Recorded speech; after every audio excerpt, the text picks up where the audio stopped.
My name's Leonard Kozianski, and I'd like to talk to you today about artificial intelligence, specifically about how artificial intelligence is used to make art. And does it make art?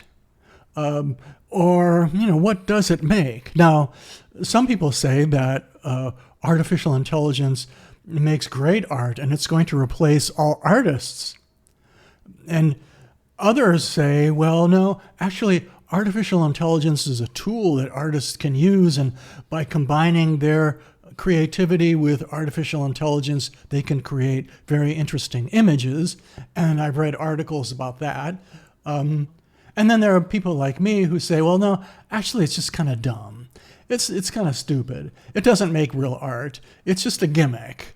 And we've seen these art-making gimmicks in the past, and they're kind of fun at first, and we enjoy them. But in the end, they're all just kind of gimmicks. And artwork takes hard work and creativity, and it's made with actual materials. And so let's look at a couple of examples of that.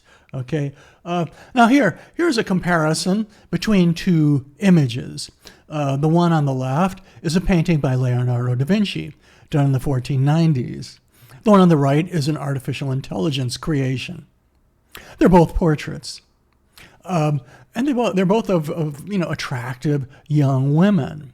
Now, the artificial intelligence image is very detailed, and there's a lot of detail, especially around the eyes. Not so much over in the leaves over there on the left, but certainly a lot of detail in the eyes. And the more we look at it, it is very nice, a very attractive woman, but what's the point? I mean, is there something beyond just a pretty girl, another pretty face? Why? Portraits need to be art first. A good portrait is first a great painting and then a good likeness. But does this go beyond just being kind of like an okay likeness?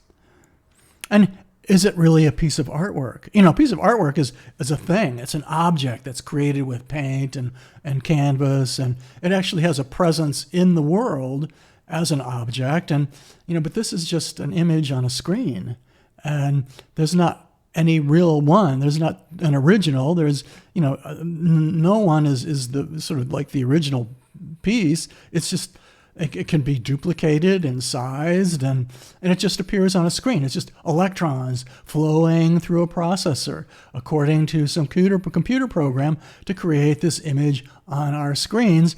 And if you change the format of the computer program, then you won't be able to see the image. Whereas with the Da Vinci, it is a real object that is painted by Leonardo himself, using paint and a panel, and creating a very real object that exists in our world even today. And so here we can see a picture of it in the National Gallery of Art. It is an object, and it's a beautiful work of art, and it's a wonderful object. And you walk into the gallery, and it almost glows. It has such a powerful presence, and a presence which the artificial intelligence doesn't have. And it has an intelligence as well. It's not just Leonardo creating a pretty face using a great oil painting technique. He also sees this as an expression of man's relationship to the world around him. And in the Middle Ages, artists saw the world as a very chaotic and corrupt place, where we had to navigate obstacles to prove that we are worthy of heaven. But Leonardo and the Renaissance artists and thinkers began to look at the world, and they saw that no, actually, it was a very rational place. In fact, it was very mathematically regular, geometrically regular, which meant that it was an expression of God's will. God was rational, and God created the world using reason. And so if we discovered that reason, we were discovering God's presence in the world. We were discovering God's will for us by our explorations of the world. And so here he's telling us that by creating Ginevra da Vinci's head as a circle and then putting her eye right in the middle of that circle. So we have one circle inside of another perfect circle. He's expressing how this world is actually very geometrically precise. And that's what creates the great beauty that we see in the world, is when we discover that geometric beauty that surrounds us, that rational beauty, which is an expression of God's will. And here we can see it's an actual object. It's a thing that he has created for us that has existed for centuries, and it still exists today. Now here, let's take a look at another couple of images. One on the left is a surrealist masterpiece by Rene Magritte. And the surrealists felt that in order for a painting to be truthful, it had to somehow express the multidimensional aspect of life, that we didn't just see the world, we perceived it, and we saw the world through our memory and our subconscious mind, and that all blended together to create the impression in our mind of the world around us. And then over there on the right is an image created with artificial intelligence, and look at all that detail. Wow, look at that. Look at the veins in the leaf and how colorful those leaves are, and the gnarly branches in the tree trunk, and all those trees in the distance. Wow. But what's the point? I mean, is there a point? I mean, it's nicely rendered. I mean, the computer has created this nice rendering, but is there some point to it? Or is he just sort of piling a bunch of weird stuff together and hoping that we'll be kind of startled and we won't go much further?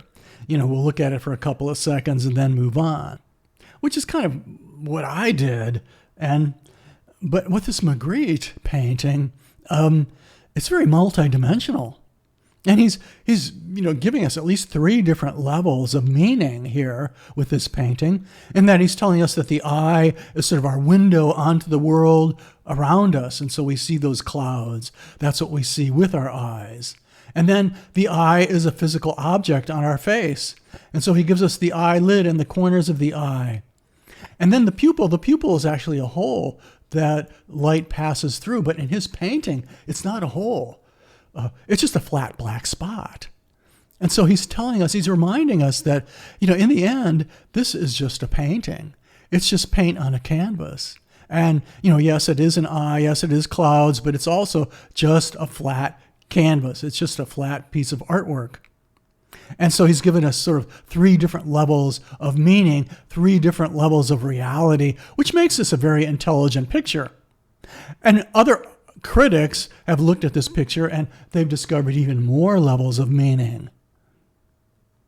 And here it is in the Museum of Modern Art. It's a very real thing.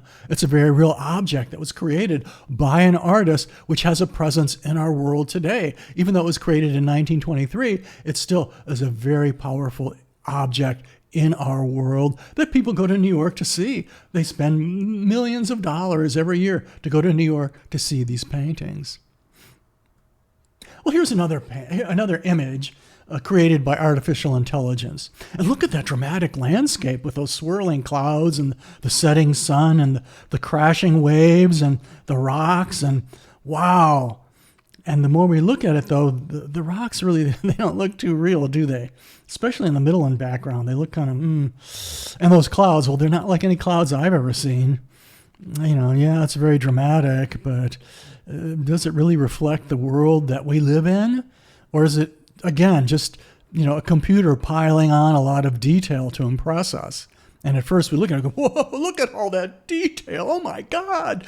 But then the more we look at it, it's just, does it have a point? Is there a reason for it? Now here's a painting by John Martin called Sadak in Search of the Waters of Oblivion. And it's one of my favorite paintings.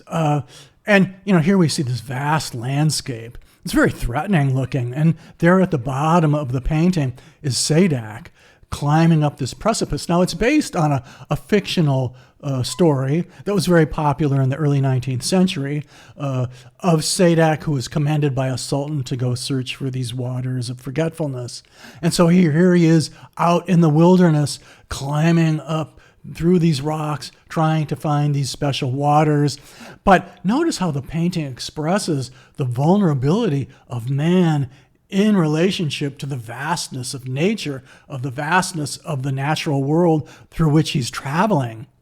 And he's out there traveling through this wilderness that is just dwarfs him. And so there's this very powerful contrast between man and nature, and the power of nature and that waterfall. A very powerful painting. Here we get a close-up. We can see, oh, there's Sadak. And, John Martin studied geology. And so his rock formations are actually, very carefully considered. But these rock formations aren't. These are just sort of like thrown together by a computer.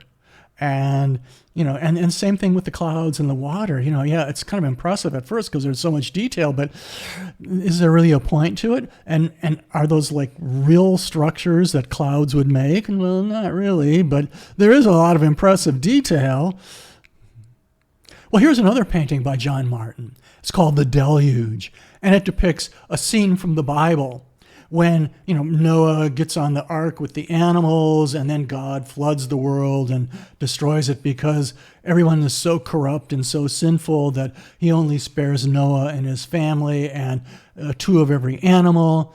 And so that's a very famous story from the Bible of the deluge, which God sends onto the earth to destroy everything. And here we can see the deluge, and there's the water over there in the upper right, the water coming crashing down and bringing boulders with it, and there's lightning, and there's water rushing in from the left, and oh, those poor people down below, they're about to drown. They're about to get wiped out. Oh my God. And then up there in the sky, let's look closely at that. Up there in the sky, there was a prophecy, a harbinger of this event, and that would be the appearance of the sun and the moon and a comet together in the sky. And we can see that in this picture. There's the sun at the top, and then over there on the left is a comet, and then on the right is the moon.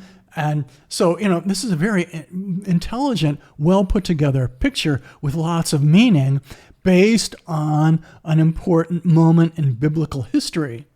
And so it's not just throwing together a lot of details, though the details are very impressive.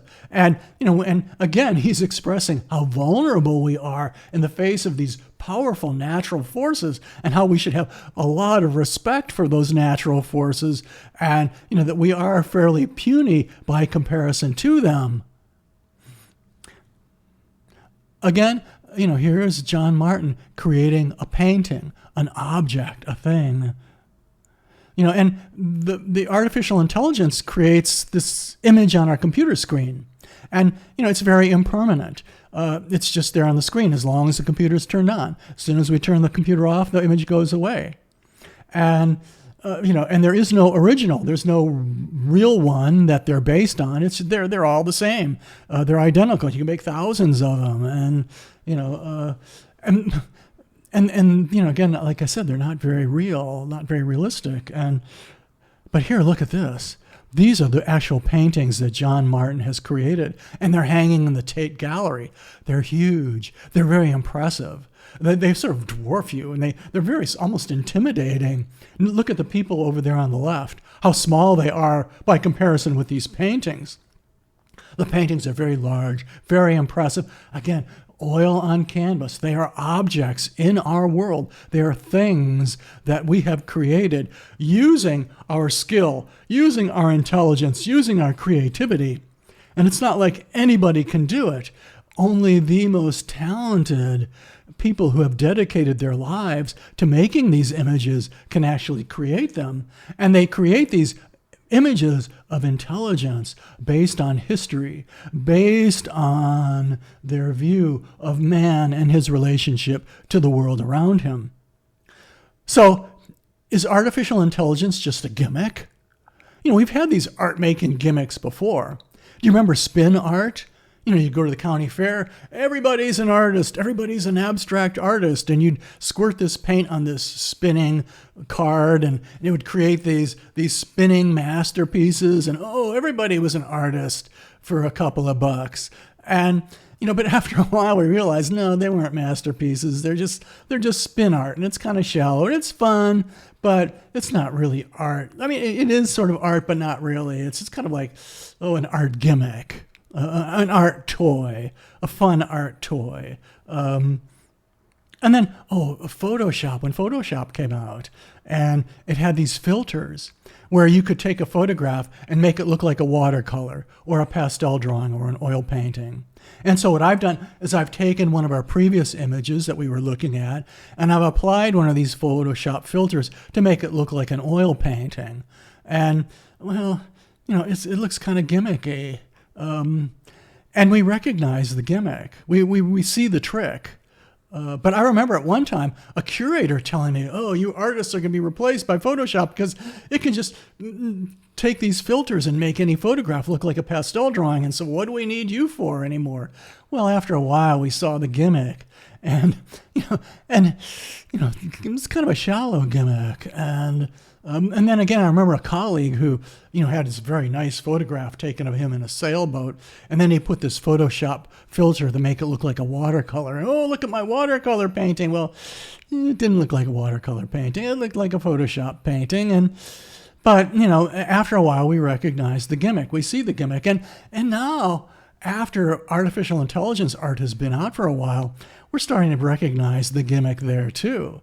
We can spot the artificial intelligence images very easily, and they do look kind of phony. The gorgeous women don't look like any real women I've ever seen. And is artificial intelligence going to replace the artist? I don't think so.